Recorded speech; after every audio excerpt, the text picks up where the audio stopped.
Nagsagawa ng isang press conference si PIDEA Director General Isidro La Peña kaugnay pa rin sa pagkikita ni suspected drug lord na si Peter Lim kay Pangulong Rodrigo Duterte. Kay La Peña, nagbigay na ng direktiba si Pangulong Duterte higit sa manay drug lord na si Peter Lim kung saan sasailalim ito sa investigasyon. May report si Marita Muahe. Dumating dito sa Davao City si Philippine Drug Enforcement Agency Director General Isidro La Peña. Sa press conference sa PIDEA Regional Office 11, sinabi nito na bumisita siya sa iba't ibang PIDEA offices sa buong bansa at dito nga sa Region 11 office ang ikatlong binisita niya.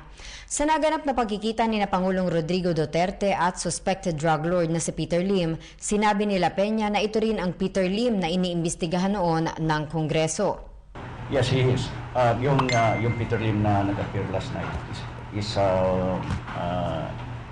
one of those that leads drug groups in the country, and there are other groups. In fact, this surrender or giving up himself is a very good indication in the campaign of our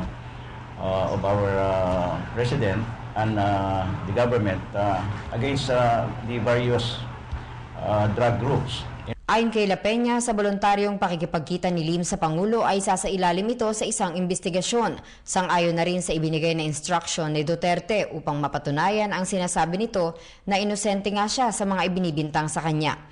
Binanggit rin ni La Peña na isa si Peter Lim sa mga malalaking tao na sangkot sa iligal na gawain sa droga. Subalit dahil nga sa kusang loob nitong pagpunta sa Pangulo upang linisin ang kanyang pangalan ay isang normal na investigasyon ang gagawin dito. Samantala dahil sa dumarami nga ang kusang loob na sumusuko o ang tinatawag na voluntary surrenderies, nagkakaroon ngayon ng kakulangan sa pasilidad para sa mga ito.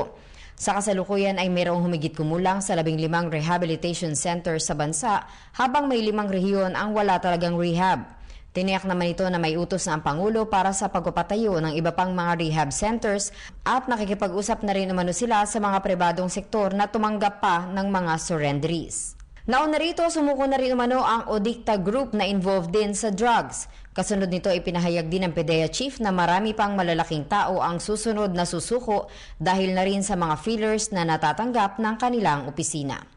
Bago tuluyang natapos ang press con na kanina umaga, kinumpirma rin ni PIDEA Director General na isa pang agent publiko ang sa ngayon ay nasa ilalim ng investigasyon ng PIDEA.